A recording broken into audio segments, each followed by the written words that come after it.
us about what's happening here in the kitchen. This is where all the action happens, right? Yes, this is where all the magic happens. This is the original recipe that my dad used to make the soup.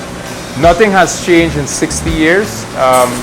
I've been cooking this over 21 years, and nothing has changed in 21 years. And my dad has been doing it the 40 years before that.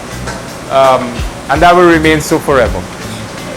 Because the cow heel has a sticky, thick, fatty texture, that when it's added to the soup, it changes the overall profile and taste of the soup completely. This would change completely once the cow heel is added, and I think that's one of the reasons why the cow heel is such a popular dish.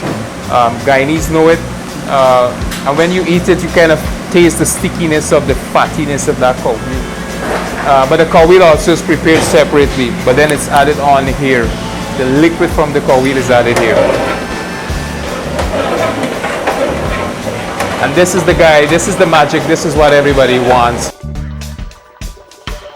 Don't ask me how my dad came up with the combinations. Even I marvel today how he did. So I want to go ahead and dig in and see if I recall exactly what this soup tasted like, because I always visited your restaurant first on Rob Street. Because when I worked at Evening News in Walker Street, we had several locations. We had Jerry's, we had Germans, and there was Bounty Supermarket. There was I'm familiar with all of this, yes. So soup was always on Wednesdays. Roy Babel and I would pop over to Rock Street and we would just have your soup. It was like 1998 all the way to 2005. Wow. And I would have never believed that like 20 years later, I would be here with you in New York City opening your new restaurant. This is amazing. And having some of the soups, right? I don't mean, to be honest. Oh my God. This is Eat the plantain. I just had it. I was so hungry. Where do you eat this one up? It just hits the spot. It hits the spot. Go ahead, you eat that.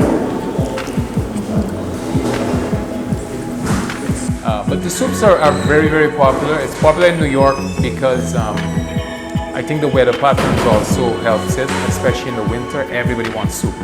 You come here on a Saturday, it's not even cold yet. If you were here this Saturday, this restaurant is huge compared to the space that we had. And this looked small on Saturday.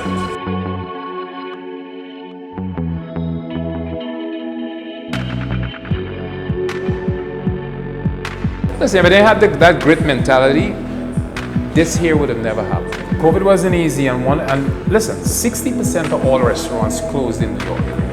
60%. We not only